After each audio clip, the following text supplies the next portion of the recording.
মাওলানা মামুনুল হক তিনি যে গাজীপুরে নারী শোয়া ধরা পড়লেন মুদা বিয়ের নামে, আসলে সেটা কি ছিল আমি জানি না। মাননীয় স্পিকার, একজন রাজনৈতিক নেতার পরকীয়া সম্পর্কে আপনি মন্তব্য করেছেন।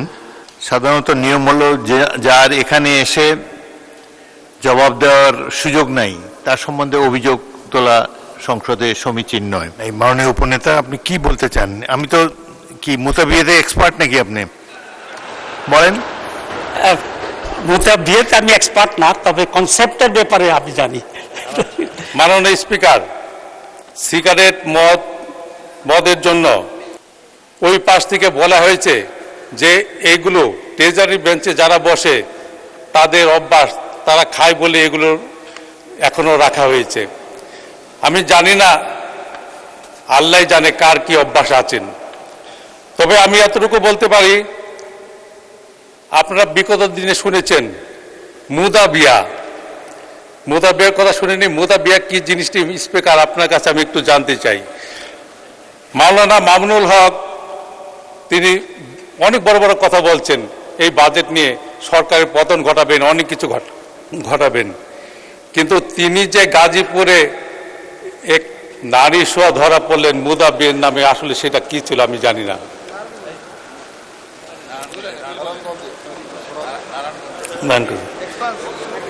সদস্য, অপ্রাসঙ্গিক কোনো বিষয় বক্তব্যে না আনাই ভালো। একজন রাজনৈতিক নেতার পরকীয়া সম্পর্কে আপনি মন্তব্য করেছেন। সাধারণত নিয়ম হলো যে যার এখানে এসে জবাব দেওয়ার সুযোগ নাই তার সম্বন্ধে অভিযোগ তোলা সংসদে সমীচীন নয়। 2 নম্বর, আপনারা মুতা বিয়ে সম্পর্কে আমার কাছে কেন জানতে চাইলেন? আমাকে কি এক্সপার্ট মনে হয় এইসবের ব্যাপারে? মুতা বিয়ে হলো সম্ভবত কেউ যদি বিদেশে যায়, বিদেশে অবস্থানকালে হয়তো টেম্পোরারিলি 1 মাসের জন্য বিদেশে গেল, আগের কালে নিয়ম ছিল 1 মাসের জন্য তিনি একটা সোকল্ড বিয়ে করতে পারতেন বা একজন পার্টনার খুঁজে নিতে পারতেন, এটাই আমার ধারণা। তবে এগুলো নিয়ে সংসদে আলাপ আলোচনা না হয় ভালো। আর অপ্রাসঙ্গিক কোনো কিছু অনুগ্রহ করে এখানে তুলবেন না। মাননীয় উপনেতা, আপনি কি বলতে চান? আমি তো কি মুতা বিয়েতে এক্সপার্ট নাকি? আপনি বলেন। মুতা বিয়েতে আমি এক্সপার্ট না, তবে কনসেপ্টের ব্যাপারে আমি জানি। প্রথম কথা হচ্ছে, মাননীয় স্পিকার, আপনি খুব রাইটলি বলেছেন, যিনি এখানে উপস্থিত নাই তার ব্যাপারে এ ধরনের আলোচনা তো এখানে হওয়ার সমীচীন না। আমি আশা করি, আর মামুনুল হক সাহেবের ব্যাপারে যে তথ্য দিয়েছে এটা একেবারেই ভুল তথ্য।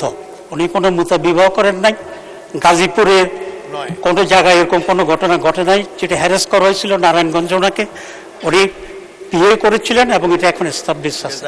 তা বিয়ে করার তো জায়েজ আমিরে জামা, মাননীয় স্পিকার। তো আমি চাইব যে এটা আপনি এক্সপান্ড করবেন। পার্লামেন্টের রেকর্ডে এই ধরনের ভুল তথ্য এবং ভুল বক্তব্য থাকা উচিত হবে না। ধন্যবাদ মাননীয় স্পিকার।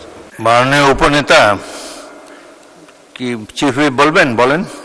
স্পিকার, যা অসংসদীয় এবং সমীচীন নয়, বিফিটিং দেখায় না। মাননীয় স্পিকার, আপনাকে অনুরোধ করছি সেটা প্রসিডিংস থেকে এক্সপেন্স করার জন্য। ধন্যবাদ।